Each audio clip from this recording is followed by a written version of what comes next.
air in Opelika, Alabama, hung thick with the scent of honeysuckle and unspoken things. Elara traced the worn grooves in the porch swing, the rhythm a counterpoint to the turmoil churning within her.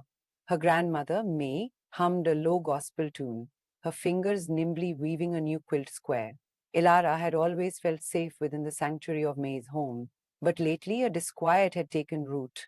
The whispers started subtly, glances that lingered too long at Elara's skin, her hair. She was bright, excelled in school, but the achievements felt hollow when shadowed by the ever-present awareness of being the only one, the only black girl in advanced placement history, the only black face in the local debate club. One afternoon, after a particularly bruising session where her debate opponent's arguments subtly yet unmistakably invoked prejudiced tropes, Elara found herself walking home, the air suddenly heavier, the honeysuckle scent cloying. A group of boys, emboldened by their numbers and a shared unspoken understanding, blocked her path.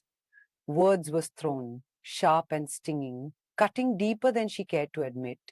That night she confided in me, the words tumbling out in a rush of anger and hurt. May listened, her gaze unwavering, her hands stilling their rhythmic work.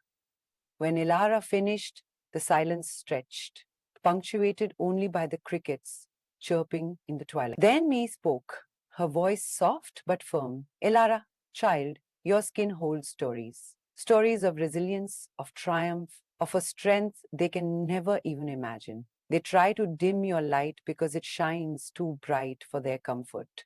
Don't you ever let them. She showed Elara an old photograph, faded and creased, of her own mother, standing tall and proud amidst a field of cotton. This woman, May said, her voice thick with emotion, picked cotton all her life, endured things I pray you never have to.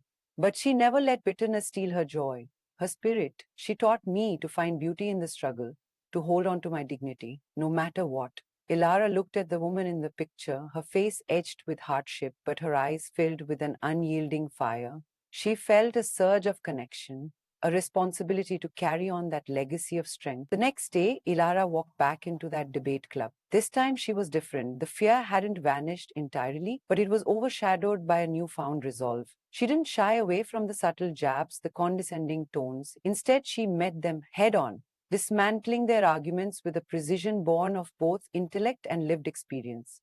She spoke of her ancestors, their struggles, their triumphs. She spoke of the systemic inequalities that still plague their community. She spoke of the importance of empathy, of understanding, of challenging ingrained biases. Her voice, clear and strong, filled the room, silencing the whispers, challenging the assumptions.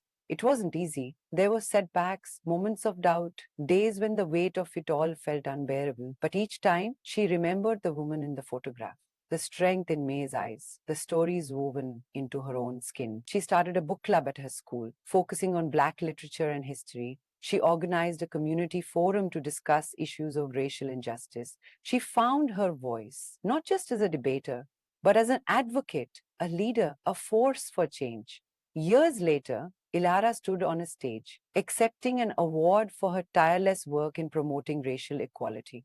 She looked out at the crowd, a sea of faces, diverse and hopeful. She thought of May, her gentle wisdom, her unwavering support. She thought of her ancestors, their sacrifices, their dreams. As she spoke, her voice resonated with conviction, with passion, with the unwavering belief that a better world was possible. And in that moment, she knew she had not only overcome adversity, but she had transformed it into a powerful catalyst for change, her light shining brighter than ever before. The honeysuckle in Opelika still bloomed, its fragrance now a reminder not of unspoken things, but of a voice finally, irrevocably found.